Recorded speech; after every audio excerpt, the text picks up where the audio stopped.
Hey everybody, hope you're all well. It's Sunday, the 3rd of May, 2020. Just double checking the date. Yes, it is. It's the 3rd of May, 2020, and as you can see behind me, Bitcoin is up again. We've broken above 9,000. Most of the alts are up. There's a sea of green behind me. It's always good to see it. Still in confinement, lockdown, quarantine, whatever you want to call it, wherever you are. And as I expected, my lockdown period has been extended now by the local government where I live in Mauritius. It was planned to end tomorrow, Monday the 4th of May, and it has been extended to the end of the month, the 30th of May. Mixed feelings about that, but anyway, don't have a choice. That is what it is, and that's what we have to deal with. It does mean, though, that I've got more time to make these videos and share my thoughts, ideas, and what I'm thinking as we approach the halving. Now, of course, if we just have a look at this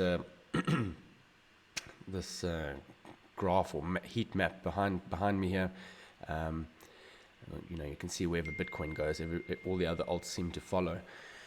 Okay, moving on. This shows obviously EGIL.TRADE with the Let's Talk Crypto podcast and proudly sponsored by CryptoFish. CryptoFish is a non-custodial exchange or platform. Really easy to use. Even your mother or your grandmother can use it.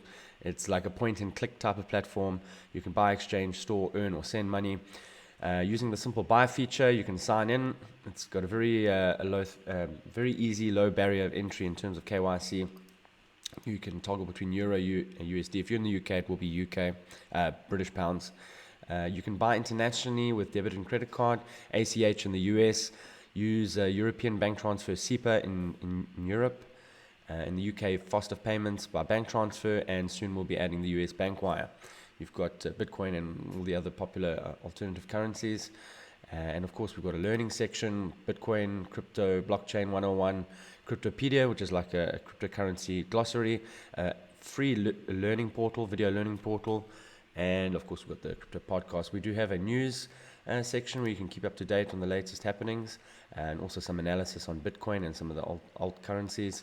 And within the dashboard, you've got other features which are only privy for clients, but it's absolutely free to join. So get on in there and see what we offer.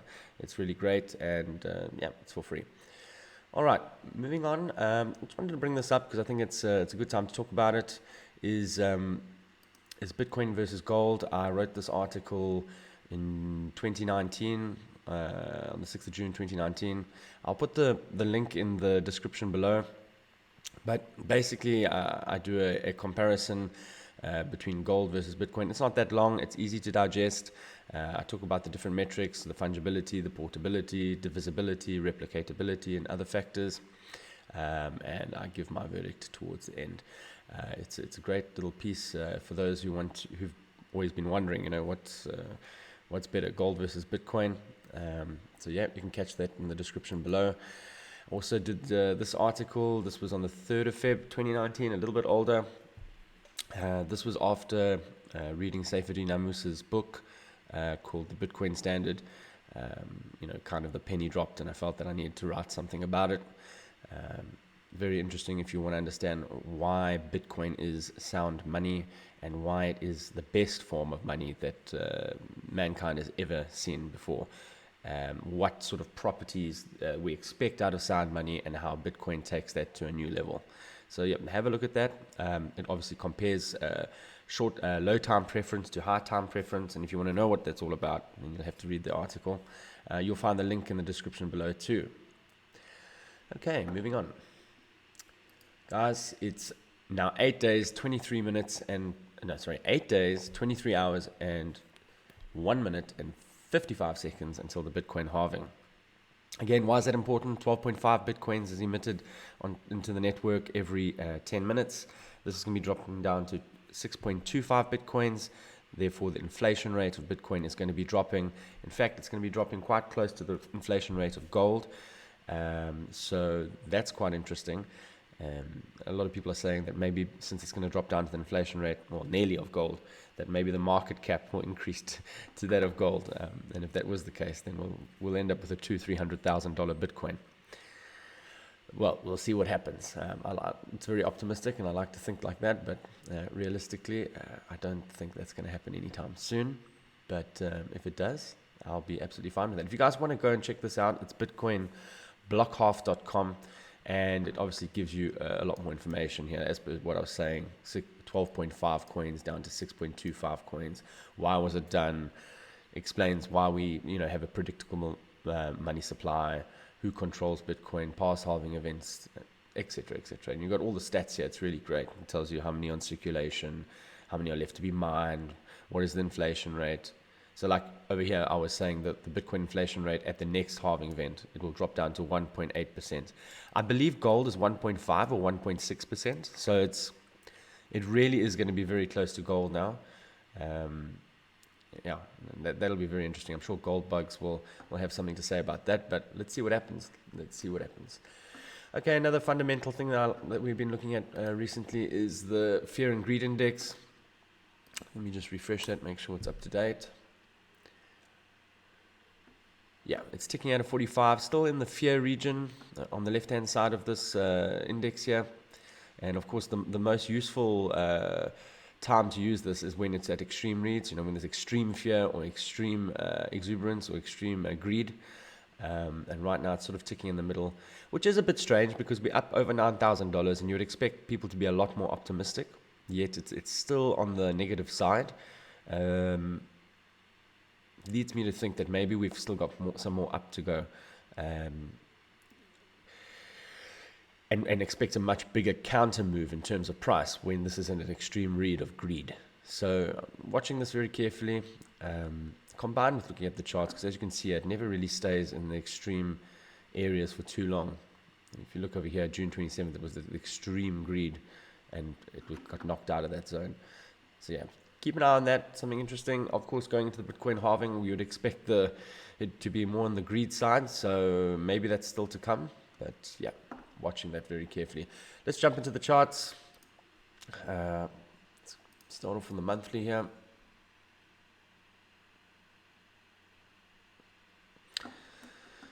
All right. So yeah, haven't changed anything on my chart since the last time I recorded. I saved this chart especially for the recording.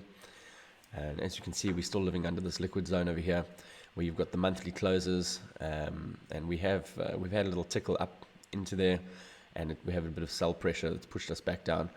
As you can see, we have closed above our 21 EMA, 30 SMA, and 10 SMA.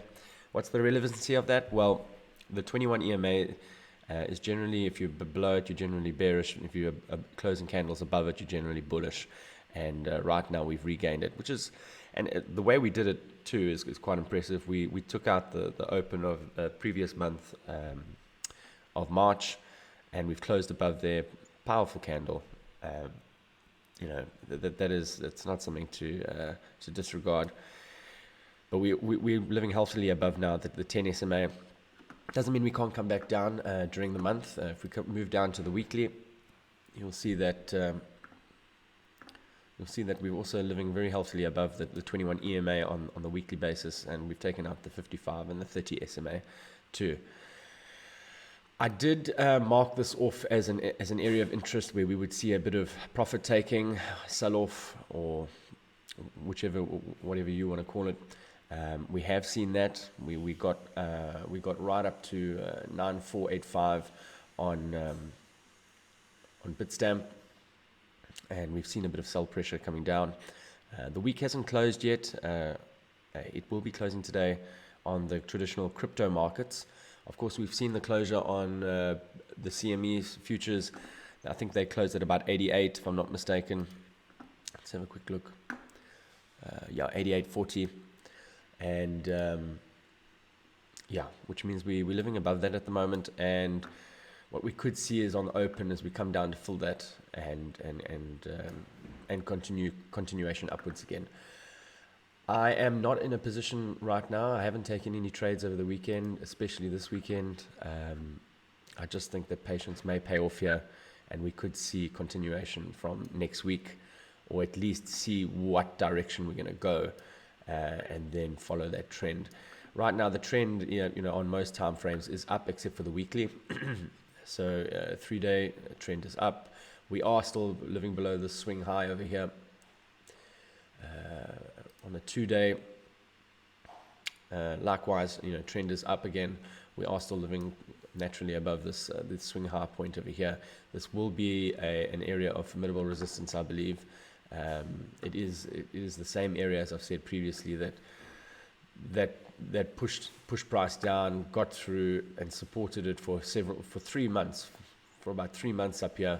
When we did break through, we did come back and test it, rejected, broke through, a little bit of a bull trap here, swing pattern failure, got all the bulls hopeful and smashed it down, thinking that we were going to get a higher low. That wasn't to be the case. It got absolutely obliterated in that death drop, and now we've seen a very healthy comeback by Bitcoin. It's looking good. We have got above our 200 EMA and above the 55 EMA on the 2-day. You'll see now that they had a bit of divergence. Now they've got a bit of convergence, and what we can expect if price stays in this area or anywhere above the 200 EMA, that we will see an undoing of this death cross, which will become a golden cross. I do expect that to happen, but my expectations are not always delivered to me by the market, so it doesn't matter what I expect. But if this does pull back into this area here, I will be looking for a buy, depending on how it reacts, obviously. But I would be looking for a buy there, and I would say that would be a healthy golden cross if we see price pulling back into it and crossing, and then perhaps going to re-challenge this area of resistance here, where I would probably anticipate us breaking through and challenging the 10.4, 10.5 area. And if we don't make it through, they'd probably test this back as support and then make another attempt up. I am leaning a bit bullish here on Bitcoin on the medium and short term. Macro hasn't really changed yet completely, besides the fact that we have closed the monthly over the 21 EMA. So I am neutral to bullish on the monthly. Weekly, I would like to see the weekly close above this area here and form a new official uptrend before I completely put on my bullhorns and run around excited. So optimistic at the moment, I think, is the best description of how I feel, with a slight bias to the bullish side, but I am wary for a quick pullback. But not that I would mind, because I'd be loading up longs.